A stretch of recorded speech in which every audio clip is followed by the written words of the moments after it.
The pattern started when I was 12. My brother Marcus got a MacBook Pro for his birthday. I got a used Dell laptop from Goodwill. You wouldn't understand what to do with a real computer anyway, Dad had said, ruffling Marcus's hair while barely glancing at me. 20 years later, that pattern was still playing out. I sat in the corner of Dad's living room during his 60th birthday party, my fingers moving across my laptop keyboard. The familiar hum of productivity surrounded me while my family celebrated without me. They'd long ago stopped asking what I was working on. "Sarah's still on that computer," Aunt Linda whispered to Mom loud enough for me to hear. "At 32 you'd think she'd have figured life out by now." Mom sighed. "I've tried talking to her. She insists this internet company thing is going somewhere." Marcus stood at the center of the room, his arm around his wife Jennifer, both of them radiating success. He was a senior marketing director at a pharmaceutical company. Jennifer was a corporate lawyer. Their combined income was probably around $400,000 a year. Respectable. Impressive to our family. "Another beer, little sis?"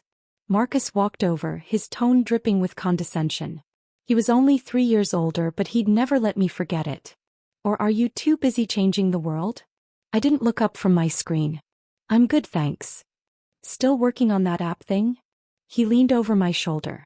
"What is it this time? Social media for cats? A dating app for tech nerds?" "Something like that," I said quietly.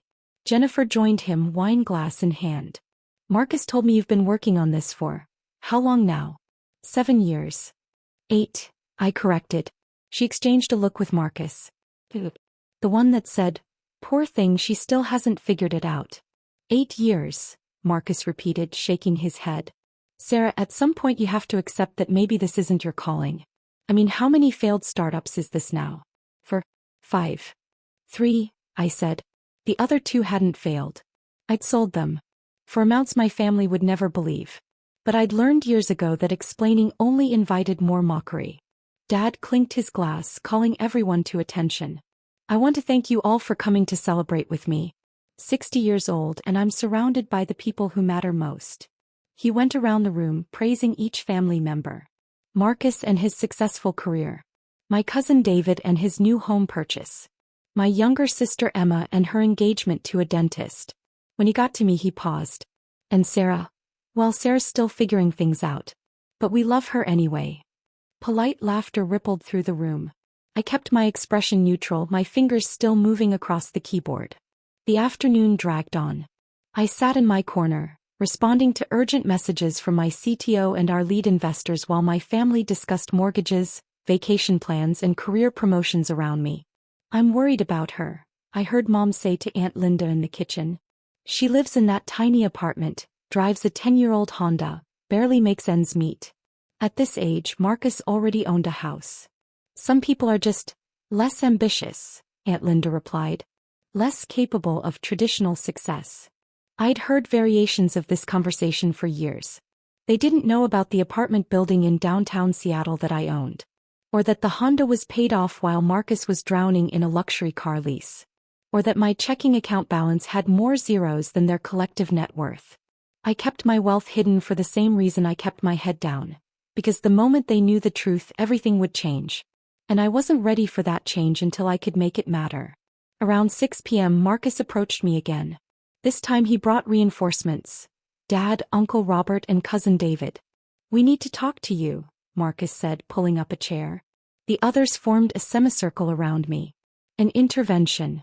I closed my laptop. "About what?" "About your future," Dad said. His tone was gentle, which somehow made it worse. "Sarah, we're concerned. You're 32 years old, you've been chasing this tech dream for almost a decade, and where has it gotten you?" "I'm happy with where I am," I said evenly. Marcus laughed. "Happy? Sure, you're broke. You live in a studio apartment in a bad neighborhood. You drive a car that's older than some of our kids. You're not even dating anyone because you spend every waking moment on these projects that never pan out." "My projects are doing fine." "Fine." Uncle Robert leaned forward. "Sarah, I looked up your company. Neuralflow, right? Your website looks like it was made in 2005. You have, 12 employees? That's not a company, that's a hobby." I stayed silent. Our actual website was completely different, hidden behind enterprise security. The public-facing page was deliberately minimal. Our 12 employees were actually 247 of the best engineers in the industry. We got you an interview, Dad said, sliding a business card across the table. It's with Robert's company. Entry-level position in their IT department. $35,000 a year to start, but it's stable. It's real. I looked at the card. Didn't touch it. It's time to grow up, Marcus said. Stop pretending you're going to be the next Steve Jobs. Most startups fail, Sarah. 90% of them. You've been lucky to make it this long, but the dream is over. I appreciate the concern, I said carefully. But I'm not interested in the position. Of course you're not, Marcus snapped. Because you're delusional. You actually think this garage startup of yours is going somewhere. It is somewhere. Where? He challenged. Show me. Prove it. Show me one shred of evidence that neural flow is anything more than another failed Silicon Valley fantasy. I could have shown him. I had the documents on my laptop. The term sheets from our Series C funding round. The partnership agreements with Fortune 500 companies.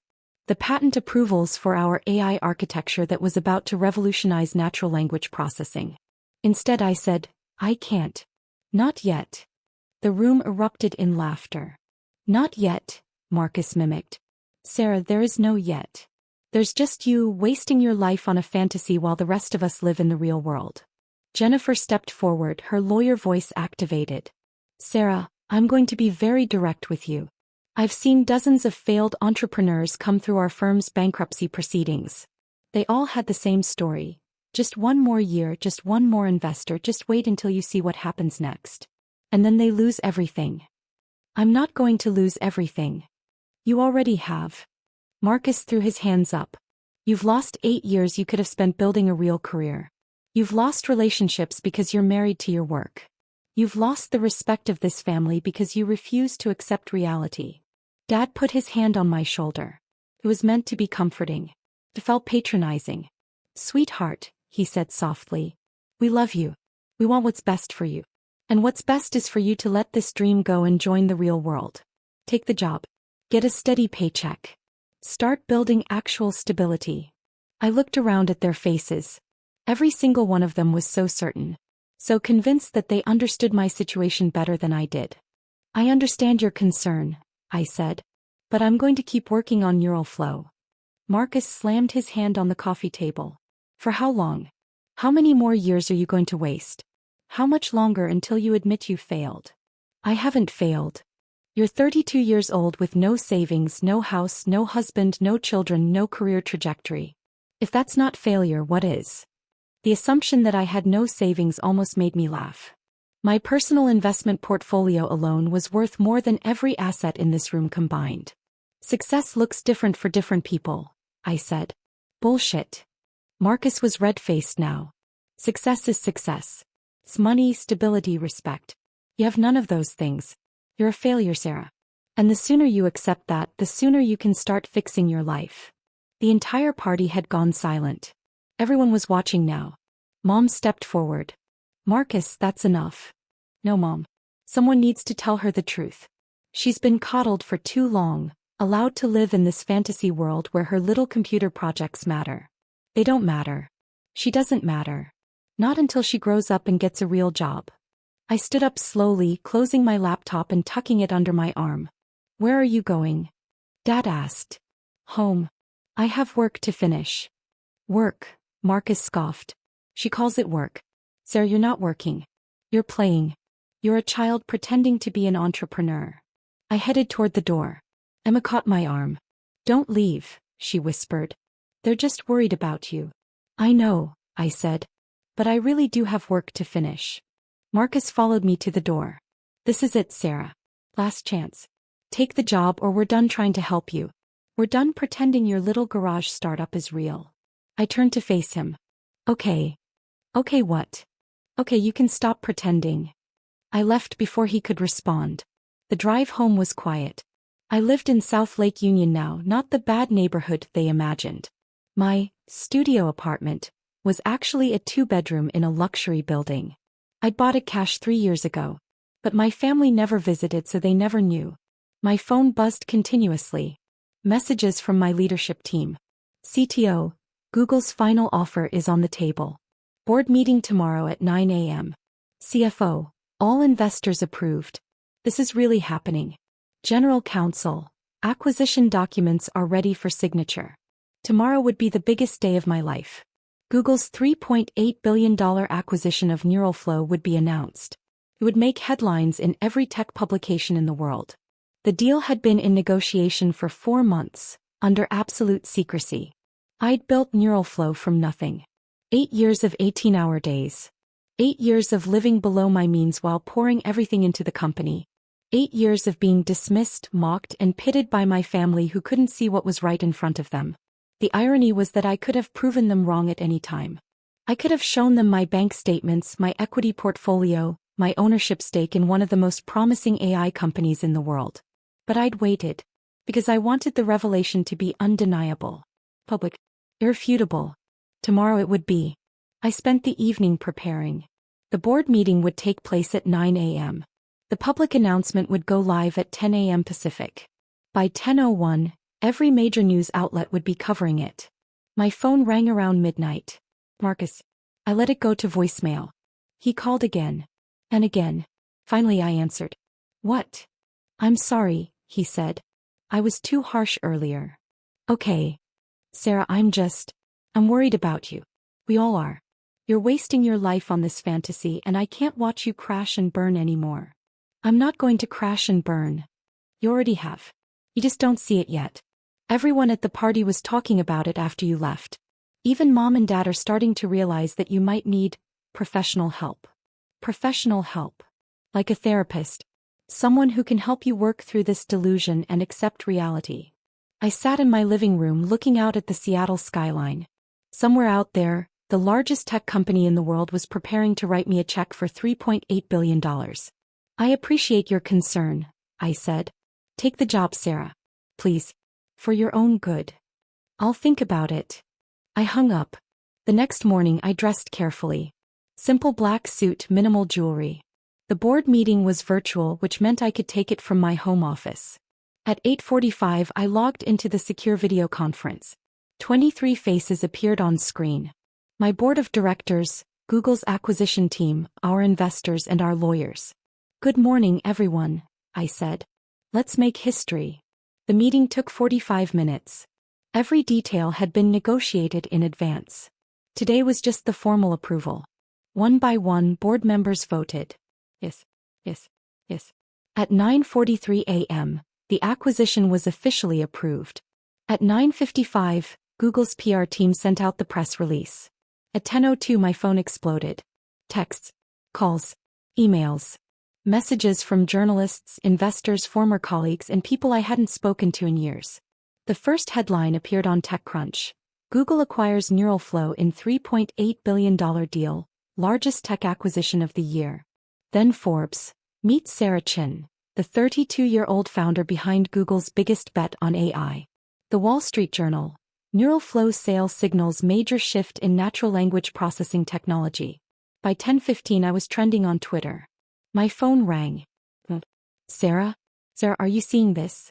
There's a tech company with your name. That's my company, Mom. Silence. Your company? Yes. Neuralflow. The one you've been watching me work on for 8 years. But the news says it's sold for, they're saying, $3.8 billion. Yes. I could hear her breathing. Mom, I need to go. I have interviews scheduled with CNBC and Bloomberg. Wait. Sarah, I don't understand. I'll explain later. I really do need to go. I hung up. The media requests were overwhelming. Every major tech publication wanted an interview. But I'd already committed to a live segment on CNBC at 2 p.m. At 1:30 I drove to their Seattle studio. The producer met me at the door, her eyes wide. Ms. Chin, we're so excited to have you. This story is blowing up. You're everywhere. The interview was straightforward. The anchor asked about the technology, the acquisition process, what was next for me. I answered professionally, giving nothing away about the personal context. You're 32 years old, the anchor said. What would you say to young entrepreneurs watching right now? I'd say that success rarely looks the way people expect it to. Trust your vision even when no one else can see it. By the time I left the studio, the story had reached full viral status. Every news outlet was covering it. Business Insider had published a profile. The billionaire founder who nobody saw coming. Sarah Chen's journey from garage startup to Google's biggest acquisition. My phone rang again. Marcus. I answered on speaker while driving. Sarah. His voice was strange. Tight. I saw the news. I figured you might. Is it real? Yes. $3.8 billion. Yes. This whole time you've been building $1 billion company. Yes. Long silence. Why didn't you tell us? Would you have believed me? He didn't answer. Because we both knew the truth. Marcus, I need to go. I have a call with my financial advisors in 10 minutes. Sir, wait. I'm sorry. For yesterday. For everything. I didn't know. You didn't know because you never asked. You assumed. You decided what my life was worth without ever actually looking at it. I'm sorry. I know. I'll talk to you later. I hung up. Over the next week the story grew. Forbes published a full feature. Inside Neural Flow. How Sarah Chen built AI's most valuable startup in obscurity. The article included details my family hadn't known. How I'd founded the company at 24. How I'd raised money from top-tier Silicon Valley investors. How our technology was already being used by 47 Fortune 500 companies. How I'd turned down acquisition offers from Amazon, Microsoft, and Apple before finally accepting Google's bid. It also mentioned my personal wealth. After the acquisition, my net worth was estimated at $2.1 billion. I was one of the youngest self-made female billionaires in the country. My family's reaction evolved in stages. First came the shock. Phone calls and texts of disbelief. How is this possible? Why didn't you tell us? Then came the guilt. Especially from Marcus. Long rambling voicemails about how sorry he was, how he'd been wrong, how proud he was of me. Then came the request. Distant relatives I barely knew suddenly wanted to reconnect. Cousins asked for career advice. Uncle Robert wanted to discuss investment opportunities. I didn't respond to most of them. 2 weeks after the announcement, Mom showed up at my apartment. She'd finally learned where I actually lived. Sarah, she said when I opened the door. Why didn't you tell me? I let her inside. She looked around at my apartment. The genuine hardwood floors, the floor-to-ceiling windows, the view of Lake Union. You've been living here? This whole time. For 3 years. But you always said you had a studio apartment. You assumed I had a studio apartment. I never corrected you because it didn't matter. She sat down on my couch looking lost. I don't understand. Why hide it? Why let us think you were struggling? Because I wasn't struggling. I was building something. And every time I tried to talk about it, I was mocked, dismissed, or pitted. Eventually, I stopped trying. We were worried about you. No, Mom. You were embarrassed by me. There's a difference. He started crying. I'm so sorry. I'm so sorry. I didn't comfort her. I wasn't cruel, but I wasn't warm either. This moment wasn't about making her feel better. What happens now? She asked. Now I decide what comes next. I have offers from 6 different tech companies who want me on their board. I'm considering starting a new venture. I'm meeting with venture capital firms who want me as a partner. And your family? I thought about that. About Marcus's intervention. About Dad's job offer. About the years of condescension and dismissal. I haven't decided yet, I said honestly. The next family gathering was Dad's 60th birthday do-over. He insisted on hosting again, claiming he wanted to celebrate properly, now that he knew the truth about my success. I arrived late. The party was already in full swing. The moment I walked in, the room went silent. Everyone stared. Marcus approached slowly like I might bite. Sarah. Thanks for coming. Happy birthday, Dad. Thank you, sweetheart. He hugged me awkwardly. I'm so proud of you. I've always been proud of you. That was a lie, but I let it pass. The evening was surreal. People who'd ignored me for years suddenly wanted to hear every detail of my success story. Relatives who'd dismissed my work now claimed they'd always known I'd do something big. Uncle Robert cornered me by the drinks. Sarah, I've been thinking. My company is looking to expand our tech infrastructure. Maybe Neural Flow's technology could. Neural Flow is Google's now, I interrupted. I don't control it anymore. Right. But surely you could put in a good word. No. His face fell. No. No. I'm not going to use my connections to benefit people who spent years telling me I was wasting my life. I walked away before he could respond. Marcus found me on the back porch. He'd been drinking. I'm an asshole, he announced. Yes. I mean it. Everything I said to you, everything I thought about your life. I was wrong. Completely wrong. Yes. Sarah, I'm trying to apologize. I know. But an apology doesn't erase 8 years of contempt. He flinched. What do you want me to say? Nothing. There's nothing to say. You showed me exactly who you are and what you think of me. That doesn't change just because the numbers are bigger than you expected. I was worried about you. No, Marcus. You were embarrassed by me. You thought I made you look bad. You wanted me to fit into your definition of success so you wouldn't have to explain me to your friends. He opened his mouth to argue, then closed it. Because we both knew it was true. Can we start over? He asked quietly. I don't think so. Sarah. You called me a failure. You said I didn't matter. You organized an intervention to force me into an entry-level IT job because you were so certain that you understood my life better than I did. You don't get to take that back just because you were wrong about the numbers. I left him on the porch. Inside, Emma pulled me aside. She was the only family member who'd never mocked my work, even if she hadn't understood it. Are you okay? She asked. I'm fine. No, really. I know this is weird. Everyone treating you differently now. It is weird. But it's also clarifying. Clarifying how? I know exactly where I stand now.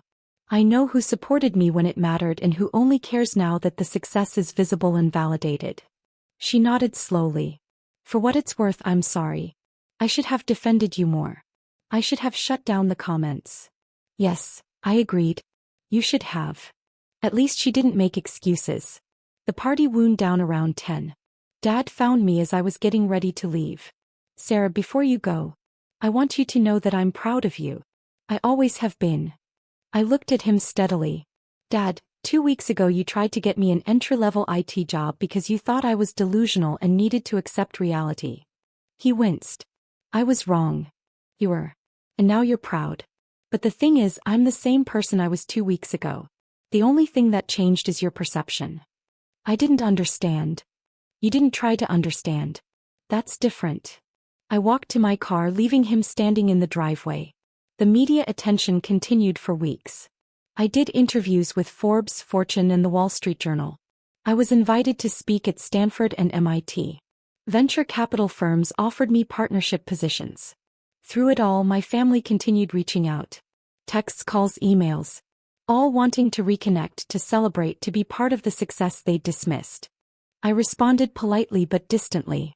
I wasn't interested in punishing them, but I also wasn't interested in pretending the past 8 years hadn't happened.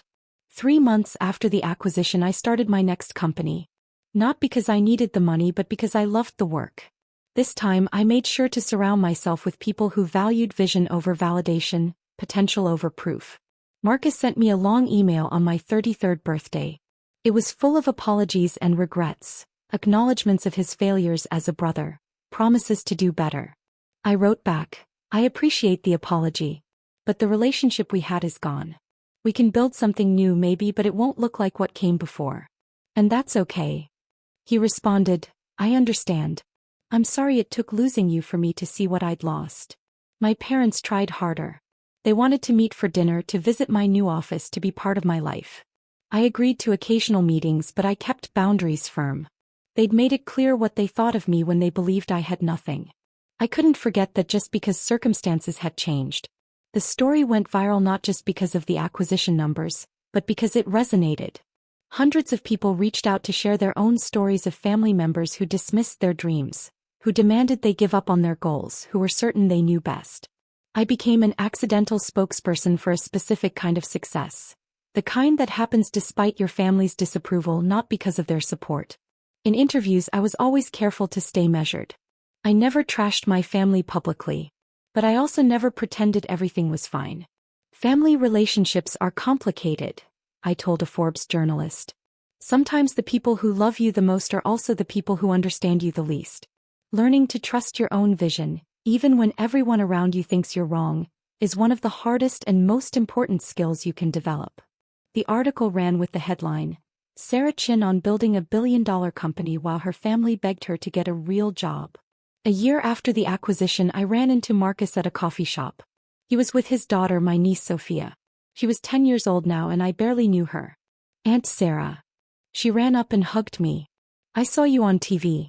Daddy says you're super smart and built a computer company. Something like that, I said. Marcus approached more slowly. Sarah. Good to see you. You too. An awkward pause. Sophia's school is doing a career day, he said. She wanted to know if you'd be willing to come talk to her class? I looked at my niece's excited face. I'd like that, I said. It was a small bridge. But it was something. Because the truth was I'd succeeded. The company was sold. The validation was complete. The numbers were undeniable. My family had been wrong about everything. But that success tasted hollow when eaten alone. And while I couldn't forgive the past or pretend it hadn't happened, maybe I could build something new. Something honest. Something that didn't require me to be less than I was just to make other people comfortable. Email me the details, I told Marcus. I'll check my schedule. The smile on Sophia's face made it worth it. 3 years after the acquisition, NeuralFlow's technology had been integrated into Google's core products, reaching billions of users worldwide. I'd started 2 more companies, both valued in the hundreds of millions. I sat on 5 corporate boards and mentored dozens of young entrepreneurs. My relationship with my family remained complicated. We had dinners occasionally. We attended family events. But there was a distance that hadn't existed before, or maybe it had always been there and I just stopped pretending it wasn't. Marcus and I rebuilt something like a relationship, though it would never be what siblings should have. He'd apologized countless times and I'd accepted each apology. But we both knew that some things once broken don't mend completely. My parents tried. They really did. But there were still moments when I could see them struggling with the reality of who I'd become versus who they'd assumed I was. The moral of the story, if there is one, isn't that I proved my family wrong. It's that I proved myself right. And that mattered more than any external validation ever could. The day Marcus called my startup another failed project, he was expressing what everyone in my family believed. They were certain they understood reality better than I did. They were certain my dreams were delusions. They were wrong. And while the $3.8 billion acquisition was satisfying, the real victory was simpler. I'd built something meaningful. I trusted my vision. I'd refused to let other people's limitations define my potential. That was worth more than any amount of money. Though the money did help make the point undeniable.